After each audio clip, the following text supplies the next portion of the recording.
इसका नाम एहसान इकबाल है, जिसको आप सब जानते हैं। ये नारोवाल अपने हलके में सैलाब ज़दगान की तरफ गया है, वहाँ पर सैलाब ज़दगान के दौरे कर रहा है, उस जगहों के वहाँ पर सेल्फियाँ बनवा रहा है, वीडियोज़ बनवा रहा है। किस चीज़ के लिए बनवा रहा है? ताकि लोग देखें कि मैं सैलाब ज़दगान के हमरा चल रहा हूँ। अब आप लोग कहेंगे कि आप ऐसा क्यों कह रहे हैं? हो सकता है वो सच्चे दिल से सैलाब ज़दगान की तरफ गया हो, उनकी देखभाली कर रहा हो, उनको रेस्क्यू कर रहा हो, या आवाम से हमदर्दी की बुनियाद के ऊपर वहाँ पर गया हो। तो आपके पास क्या सबूत है भाई? तो मेरे पास सबूत ये है। ये सोशल मीडिया के बड़े बड़े अकाउंट्स को अपनी ये तस्वीरें और ये वीडियोस देकर पेड प्रमोशन करवा रहा है।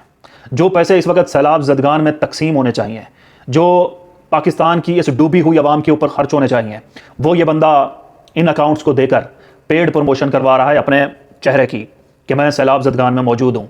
ये वो दोगलापन है, ये वो अंधापन है। ये पाकिस्तान की आवाम को फुद्दू समझते हैं, लेकिन ऐसी गलतियाँ लोग पकड़ लेते हैं। ये वहाँ पर जाकर वीडियोस बनवा रहा है, किस लिए? लोगों की हमदर्दी के लिए नहीं, पेड प्रमोशन करवाने के लिए, कि हल्के की आवाम भी देखे और पाकिस्तान की आवाम भी देखे कि आय हाय हाय हाय, मैं कितना बड़ा रहमदिल इंसान हूँ और मैं अपने हल्के की आवाम के साथ मौजूद हूँ। तो ये है इनके स्याह चेहरे। दूसरी बात यह है कि आज मरीम नवाज़ फरमाती हैं कि इस साल बारिश की वजह से बहुत रेन्स हुई हैं।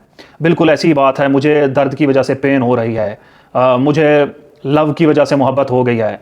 यार मतलब किस लेवल के इंसान हैं? इनके पास बोलने के लिए अल्फाज नहीं है, मीडिया के सामने बोलने के लिए अल्फाज नहीं होते, तो ये बंदे फिर ऐसे चवलियाँ मारते हैं। किसी दरवेश ने कहा था कि एक तो ये पढ़े लिखे नहीं हैं, ऊपर से ये लोग कोशिश भी नहीं करते हैं। फिर दरिया में कश्ती के ऊपर बैठकर 2 चक्कर लगाए हैं सैलाबी पानी के, और बाहर किनारे के ऊपर खड़े लोगों ने, खड़े इनके कैमरामैन ने, खड़े इनके प्रमोशन स्टाफ जो होता है, उन्होंने पिक्चर्स वगैरह लिए हैं, वीडियोस वगैरह लिए हैं और सोशल मीडिया के ऊपर डाल दिए हैं। जनाब ये हो गया जी, टिकटॉक का जो है वो स्टफ मिल गया है। इसके बाद मरीम नवाज़ का कल जो है वो एक ट्वीट करती है, वो कहती है जी ये देखें हमने ये पानी निकाल दिया है इस शहर की इस सड़क से। बिफोर एंड आफ्टर की वो वीडियो लगाती हैं, लेकिन जो ऊपर बिफोर की वीडियो लगाती हैं और नीचे आफ्टर की वीडियो लगाती हैं वो आपस में मिलती ही नहीं है। अभी आप देख रहे होंगे कि ऊपर की जो वीडियो है उसमें मकान ज़्यादा है और नीचे की वीडियो में खाली सड़क है, सड़क के अतराफ में कोई मकान या जगह ज़्यादा नहीं है, और ये यकसर बिल्कुल मुख्तलिफ जगहें हैं। वो कह रही हैं कि ऊपर वाली जो मतलब वीडियो है उसका जो पानी वगैरह था इस सड़क के ऊपर निकाल कर बाद में ऐसा कर दिया है क्लीन, लेकिन ये दोनों जगहें एक नहीं है, सेम नहीं है। अब जिसने भी मरीम नवाज़ को फुद्दू बनाया है, आप समझ सकते होंगे कि वज़ीर आला लेवल के ऊपर जो इंसान बैठी हुई है उसको ये सब फुद्दू बनाना कितना आसान है। चलें किसी ने भेज दी बनाकर, वो भी ठीक था, लेकिन क्या खुद को उसको देखकर आइडिया नहीं हुआ कि ये 2 मुख्तलिफ वीडियोज़ हैं? तो ये आपकी वज़ीर आला पंजाब है जो फॉर्म 47 के ऊपर बनवा दी गई है। इसके बाद जनाब आते हैं आखिर में उज़्मा बुखारी, जो कहती हैं कि औरतों के कपड़ों के ऊपर उसने बात की है, कहा कि उनको अपने गिरबान में झांकना चाहिए, जिनकी अपनी अम्मियाँ कपड़े पहनना ही मुनासिब नहीं समझती हैं। मरीम नवाज़ के कपड़ों के ऊपर बात नहीं करनी चाहिए। मैं इसके ऊपर उज़्मा बुखारी के साथ हूँ, बल्कि उसके बयान की जो है वो मैं हिमायत करता हूँ। क्योंकि देखें भाईजान, आप उस हुक्मरान से सवाल कर सकते हैं कि जिसको आपने इलेक्ट किया वो आपने बनाया हो। अब मरीम नवाज़ को आप लोगों ने तो हुक्मरान बनाया नहीं है, वो तो फॉर्म 47 की वज़ीर आला है। तो फिर जिन्होंने फॉर्म 47 के ऊपर उसको वज़ीर आला बनाया है, तो कपड़ों के जूतियों के हिसाब भी वही लेंगे ना। तो हमारा क्या है? अवाम कौन होती है? अवाम ने तो उसको अपने वोटों से हुक्मरान बनाया नहीं है कि उनसे सवाल करे।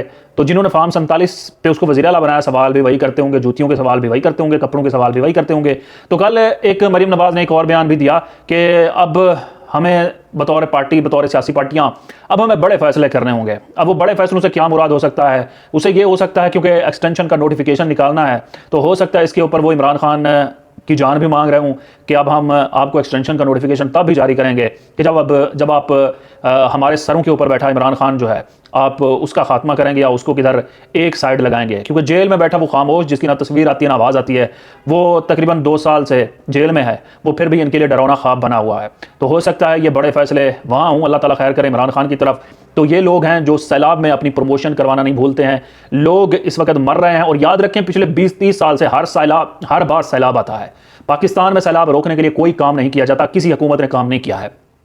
पाकिस्तान में एक शख्स ने कहा था कि मैं डैम बनवाऊंगा यहाँ पर बड़े बड़े छोटे छोटे, ताकि उनमें पानी स्टोर हो जाए, और उसने काम भी किया था। लेकिन बात यह है कि भाईजान, हमने उसको काम ही नहीं करने दिया, पकड़कर जेल में डाल दिया है।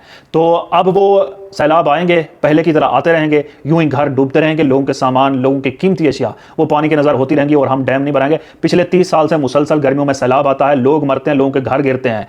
पता है ये क्यों नहीं रोका जाता? क्योंकि आप समझदार हैं, बाहर से इमदाद आती है, वो फिर हम खाते हैं, लोगों को 1% देते हैं, 99% जो है वो दुबई में हमारे फ्लैट्स बनते हैं, लंदन में फ्लैट्स बनते हैं, सारे महल बनते हैं, या फिर स्विस बैंक के फिर बाहर जाती हैं। तो बहुत शुक्रिया ब्लॉग देखने का, इजाज़त दीजिए, अल्लाह हाफ़िज़।